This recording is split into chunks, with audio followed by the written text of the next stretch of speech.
Hello and welcome to Magmaw, the first boss of Blackwing Descent. I am Rock Lotus and I am from the Guild Myth Inc. in Eridar, and yes, I have had a couple shots of wine. We're drinking wine tonight, and so my speech may be a little slurred, but it makes this stuff more fun.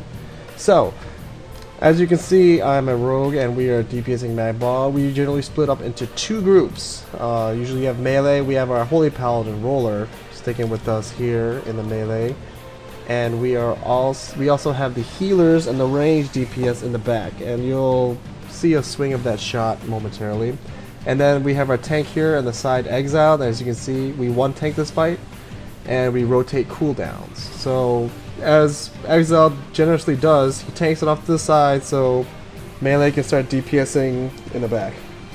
As you can see, we have our range and healers minus Roller, our Paladin, in the back here. They're all grouped up, and you can see the Frost Trap generally put there by, who do we have as a hunter this time?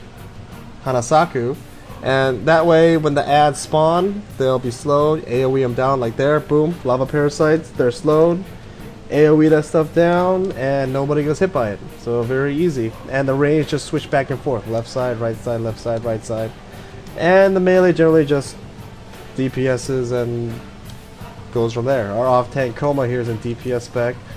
As you can see, everyone's pounding away, and then he's gonna mangle. And he's mangled our tank, and we generally alternate cooldowns. For example, Exile will blow a shield wall, and then next time he mangles, he'll put on like pain suppression, etc, etc. Now, here's the key to this fight. You need two people to put the spikes on Magmaw, and with those spikes, you need to make sure that two of them go up relatively around the same time. And successfully done, the tank will survive, and you'll get bonus DPS during this phase right here. Now, what I generally do is, since I'm usually quicker than Coma, who Coma does do the spikes really well, I'll wait for Coma to do his spike first, and then I will do my spike immediately after.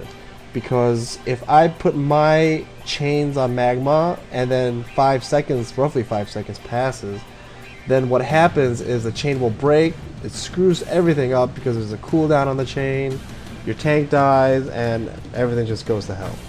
So, and then after the bonus DPS, just rinse and repeat. Melee's here, Roller's there, Exile's tanking again generously in the corner there for the melee so we don't get dodges and parries. And the range and healers are once again back in their positions, switching back left and right, left and right. And I gotta say, having Hunter do a Frost Trap is just so very nice. It is very nice. And another good, your goal for the range DPS is to make sure that the parasites do not touch anyone. So other than that, it's golden. And then obviously half the room gets filled with that smoke. You don't want to be there because there's going to be AoE. Again, here we go, spikes. I am patiently waiting for that first chain. You want to make sure that little circle is on that spike. Boom, 2 spikes up. And you can, after the two chains are up, you can just jump off and just resume DPS. There's no reason for you to stay in that vehicle bar. And then you can generally blow Heroism on this phase. Best time to use Heroism. And then you can see everybody just going balls to the walls. You can attack from behind. You want to make sure that if you're melee, that you're positioned correctly, that your white auto attacks hit. That was an issue for me a couple of times because they just wouldn't hit. You just have to position yourself right to do so. And then you just pop out your cooldowns and go, go, go.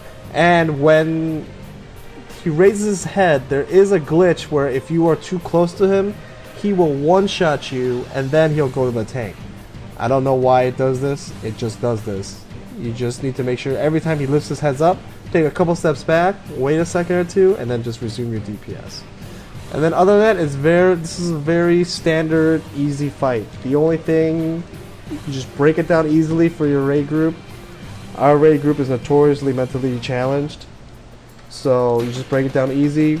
Healers and range in the back, swapping sides, left and right, left and right. Melee in the front, and you always want to make sure 2 people are on the spikes. As you can see, the smoke comes up to our sides, you just switch over, boom. No need to take that damage there. Jump on the chain as quick as you can, have one person wait for the other person to put the chain. Boom, I saw one chain, I put my chain on, and it's flawless. You always want to make sure one person waits for the other chain. So one person always chains immediately, and the other person waits to see that chain. And then you will never screw up on that chain ever again. And then again, just casual, easy, DPS the boss during this phase, blow cooldowns, blow heroism as we just did. Make sure these parasites are dead. These parasites didn't die. Well, I see our hunters and Ampere, our elemental shaman, killing them, but you always want to make sure that the parasites die before they reach a raid number. It's just less of a hassle. And then I think I just got hit there because I didn't move out quick enough. Again, that's something you should watch out for. You should definitely, whenever that burn phase ends, you want to melee, you want to take a couple steps back, and then come back in. I don't know why Blizzard hasn't fixed this issue, but it's an issue. So, other than that, good luck with Magmaw, and I hope you enjoy the rest of the video.